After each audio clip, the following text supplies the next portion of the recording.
Bonjour, aujourd'hui on va parler de contraintes physiques en psychiatrie.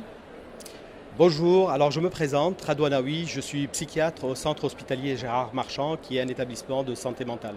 D'accord. Bonjour, je suis le docteur Raphaël Carré, psychiatre au centre hospitalier Gérard Marchand et j'ai consacré ma thèse sur le vécu des patients de la contention physique. D'accord. Est-ce que vous voulez présenter rapidement un peu le cadre de... Oui, tout à fait. Alors je voulais d'abord en préambule rappeler que la psychiatrie n'est pas la discipline des faits divers. Donc la psychiatrie est également une discipline médicale qui s'inscrit dans une démarche rigoureuse, scientifique. D'ailleurs, ces journées du Congrès français de psychiatrie montrent bien quand même que la psychiatrie est en marche et aussi une psychiatrie dynamique et très riche. Alors, donc pour parler spécifiquement donc, des contraintes physiques, alors il faut savoir que désormais la loi encadre deux pratiques qui sont des pratiques de privation des libertés, que sont la contention physique et l'isolement. Alors, qu'est-ce qu'elle dit la loi? La loi, elle dit depuis un certain temps, et d'ailleurs plusieurs rapports ont alerté sur une recrudescence des contentions en France depuis une vingtaine d'années. Or, aujourd'hui, aucun chiffre, aucune donnée scientifique rigoureuse en France ne permet d'objectiver en tout cas cette recrudescence.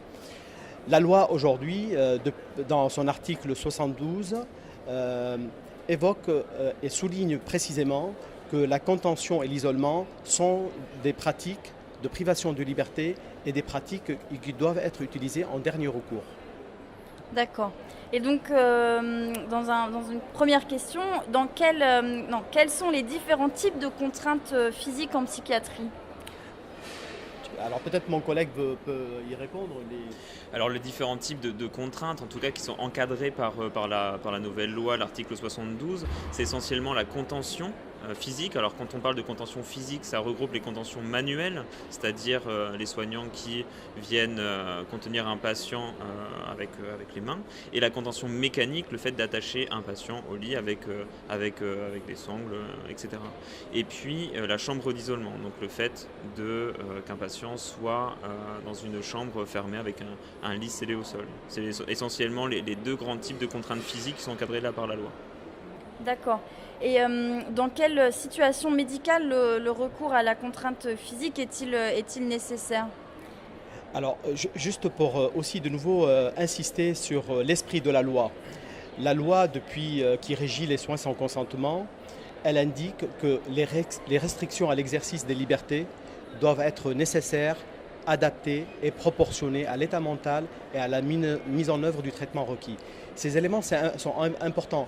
Et en toutes circonstances, la dignité et le respect des patients doivent être observés.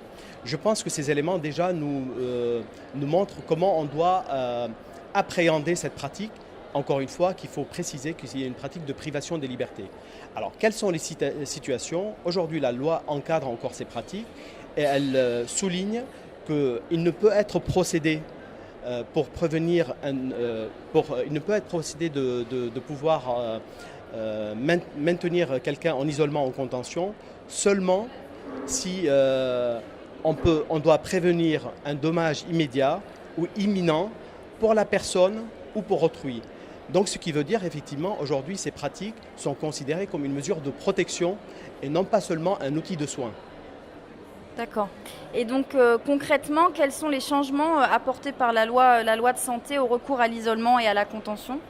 Alors, donc la loi de santé, donc la loi du 26 janvier 2016, précise que désormais, il faut une décision médicale et non pas une prescription. Pourquoi une décision médicale? La décision médicale veut dire qu'effectivement, la possibilité de pouvoir avoir un recours, de pouvoir un organisme extérieur pouvoir consulter, contrôler en fait ces mesures qui sont considérées encore une fois comme des mesures de privation des libertés et également l'établissement doit pouvoir aussi exercer un contrôle interne à travers le comité des usagers et aussi le conseil de surveillance.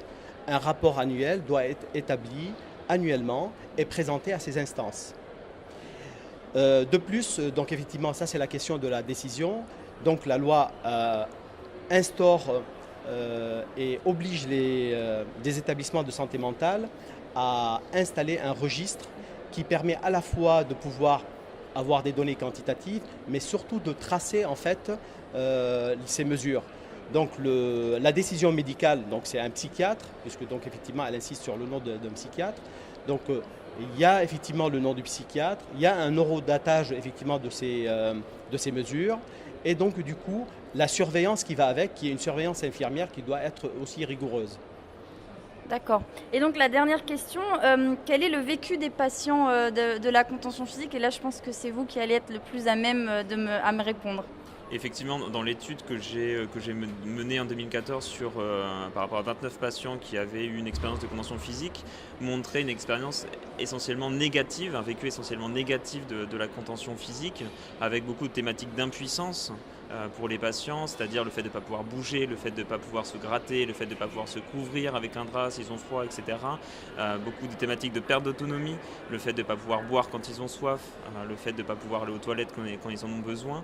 Et puis, par rapport aux soignants, un vécu assez négatif essentiellement, avec des thématiques de déshumanisation, le fait d'avoir l'impression de ne pas être traité comme un être humain, des thématiques de punition, l'impression que la contention à ce moment-là vient sanctionner quelque chose qu'ils ont fait, et puis des thématiques de violence où ils gardent une trace essentiellement négative de la contention, même très à distance de leur expérience.